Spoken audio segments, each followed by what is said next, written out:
I always thought our marriage was picture perfect. 5 years of what I believe were genuine smiles, quiet mornings with coffee, and soft conversations about the future. My wife, Julia, had always been the more artistic one. She painted, she adored music, and lately, she developed an obsession with photography. It started innocently enough. She told me she wanted professional photos taken, something to capture her in a new light, she said. I didn't think much of it. Julia had always been fascinated by creative self-expression, so booking a session at a studio downtown didn't raise any red flags for me. The first time she mentioned the photographer, her eyes lit up in a way I hadn't seen in years. "His name's Adrian," she said, scrolling through his Instagram page to show me his work. His portfolio was filled with moody black and white portraits, candid shots of models that looked effortlessly beautiful, almost vulnerable. "He just understands how to see people," she said, her voice soft, almost reverent. I nodded, distracted by my emails, and told her to go for it. "You deserve to do something for yourself," I said, kissing her cheek. And I meant it. Back then, I still believed she'd always come back to me. The first session came and went. She returned home radiant, her cheeks flushed in a way that made her look younger. "He's incredible," she said. "I've never felt so confident in front of a camera. He makes you feel like you're the only person in the room." I smiled, genuinely happy for her, but there was a tiny sting in my chest I couldn't quite place. I told myself I was being silly. She was married to me, not some photographer. Then the sessions became regular. Once a month turned into once a week. She claimed Adrian was working on a special project and wanted her as his muse. She'd come home later and later, sometimes slipping in past dinner. I noticed subtle changes, lingering scents of cologne that wasn't mine, lipstick smudged just enough to seem suspicious, her phone glued to her hand more than usual. One evening, I caught her in the bathroom, staring at herself in the mirror with a strange smile. She had her phone in her hand, her fingers hesitating over the screen before she typed something quickly and locked it. "Who are you texting?" I asked casually, leaning against the doorframe. She flinched. "Just Adrian. He sent over some proofs from today's shoot." I stepped closer, half teasing.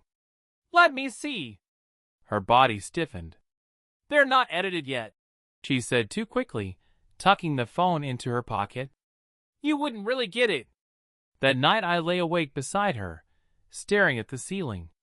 My gut whispered that something was wrong, but my heart fought back with denial. Julia had always been honest, loyal. She wouldn't cross that line. Would she? 2 weeks later, she mentioned she'd be staying late at the studio. "We're shooting something more intimate," she said, her eyes darting away from mine. "It's artistic, nothing weird." I nodded, but unease twisted inside me like a knife. The next day, while cleaning the kitchen, I noticed she'd left her camera bag by the door. It wasn't like her to forget it. Curiosity got the better of me. I unzipped it, expecting to find lenses and filters, but instead, there was a stack of printed photos. My hands trembled as I flipped through them. Julia in soft lighting, her dress slipping off one shoulder, her eyes half closed in an expression I'd never seen directed at me. In one frame, Adrian's hand was visible, grazing her jaw. It was intimate. Too intimate. I froze, staring at the evidence in my hands. My heart pounded so hard I thought it might crack my ribs. It wasn't explicit, just suggestive. But I knew. I knew. When she came home that night, she acted normal. She kissed me on the cheek, asked about my day, and smiled like she wasn't keeping a secret that was slowly poisoning us. That's when I decided I needed to know for sure. The next time she told me she'd be late, I followed her.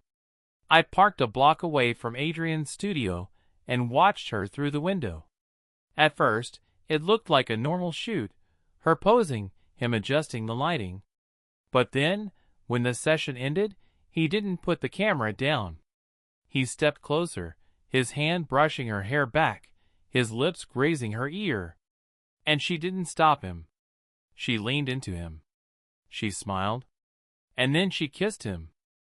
I sat there in the car, gripping the steering wheel until my knuckles turned white, the truth hitting me like a freight train. My wife, my Julia, wasn't just taking photos. She was falling into someone else's frame, and I was nothing more than the blurred background she was leaving behind. I didn't confront her that night. I couldn't. I drove home in silence, my mind a storm of rage, disbelief, and heartbreak. I knew this was only the beginning, and I wasn't sure if I was ready for the rest of the story. The next few days were a haze. Julia moved through the house like nothing was wrong, humming softly while she brewed her morning coffee, scrolling through her phone late at night with that same distant smile. I watched her closely now. Every small detail felt like a clue. The way she hesitated before answering simple questions. How her perfume seemed heavier, lingering longer after she slipped out in the evenings. But I didn't say anything. Not yet. I needed more than what I'd seen. Maybe some twisted part of me still hoped I was wrong, that what I'd witnessed was just a fleeting moment, a mistake she'd regret. So I did what I never thought I'd do.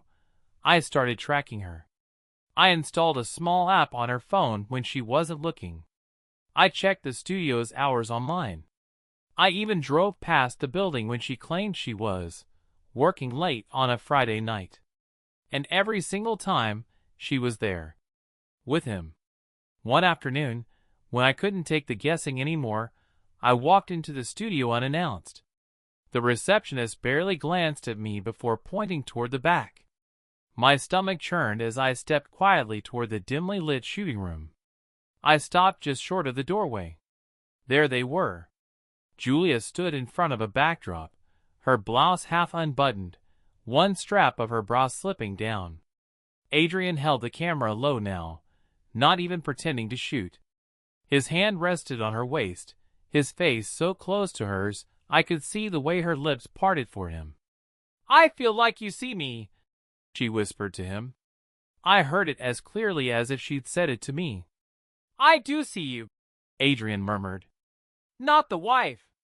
Not the housekeeper or the woman he probably takes for granted. Just you. Beautiful, raw, real." She smiled, soft, vulnerable, the kind of smile I thought was reserved for me. And then she kissed him. Not a fleeting kiss, but the kind that carries weight, the kind that means something. I stepped back before they could see me. My heart was hammering so hard I could barely breathe. There was no more denying it. She wasn't just cheating with her body. She was giving him pieces of her soul I thought belonged to me. I drove aimlessly for hours after that. Rage burned in my chest, but underneath it was something even worse, grief. I kept asking myself the same questions over and over. When did I lose her? Was there something I missed? Was it my fault? When I finally came home, she was already there, cooking dinner like everything was normal. She greeted me with a kiss on the cheek, her lipstick still faintly smudged. "How was your day?"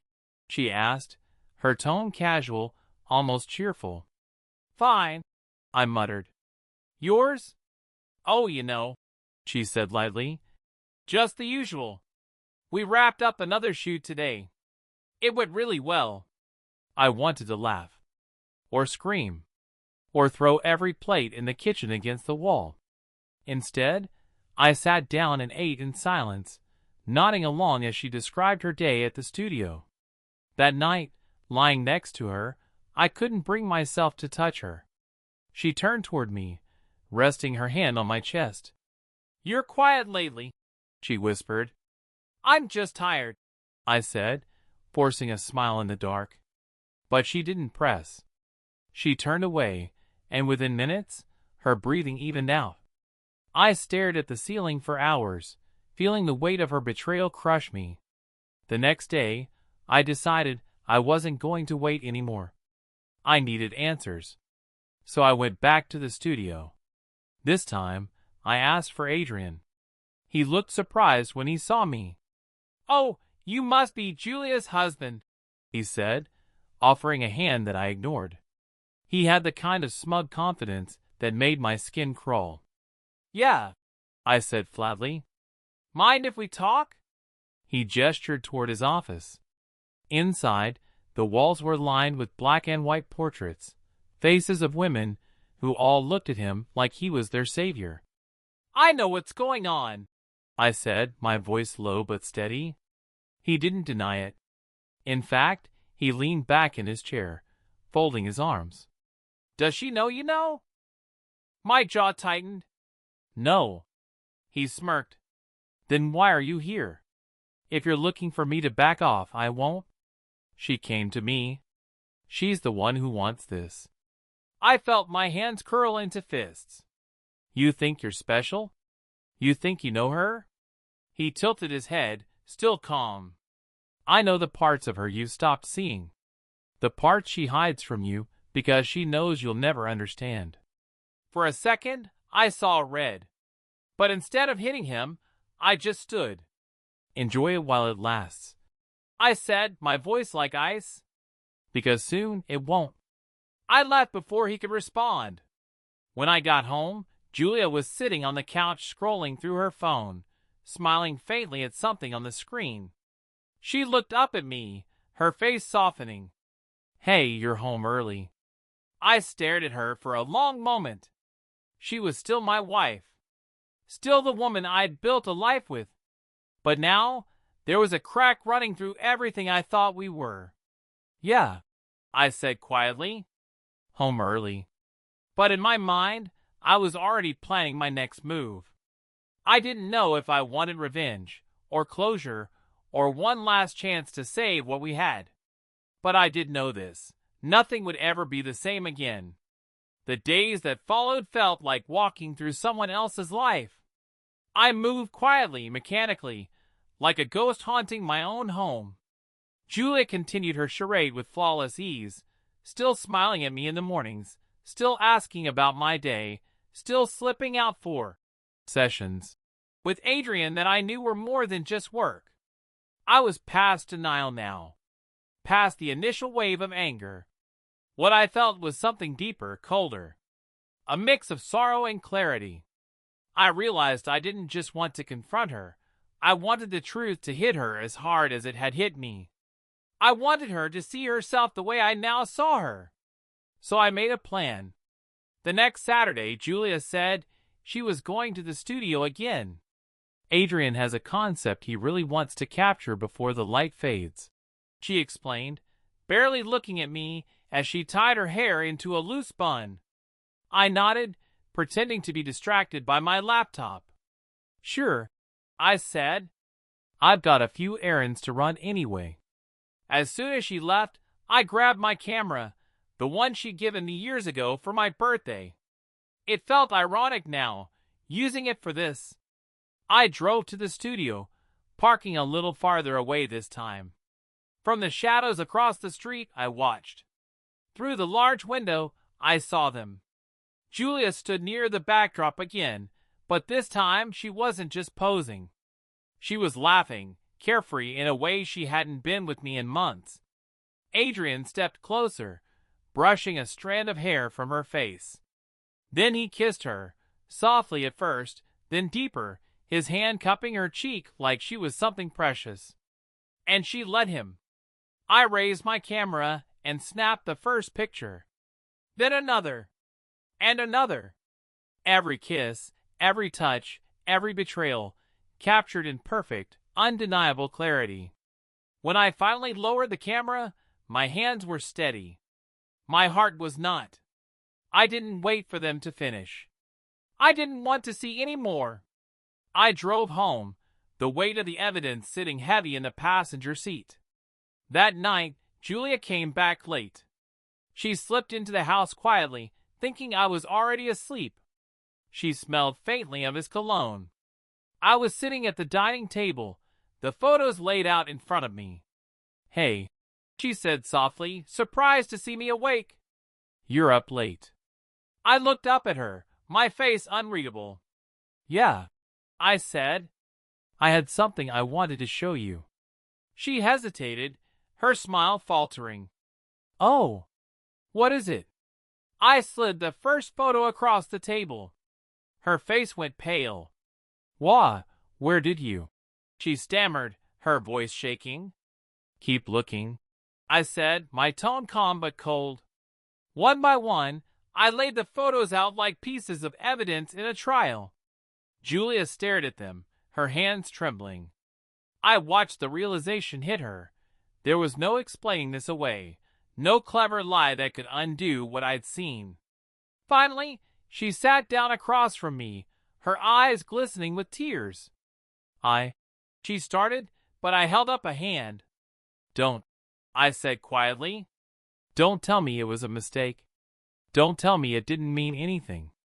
I saw how you looked at him, Julia. You're not just cheating on me.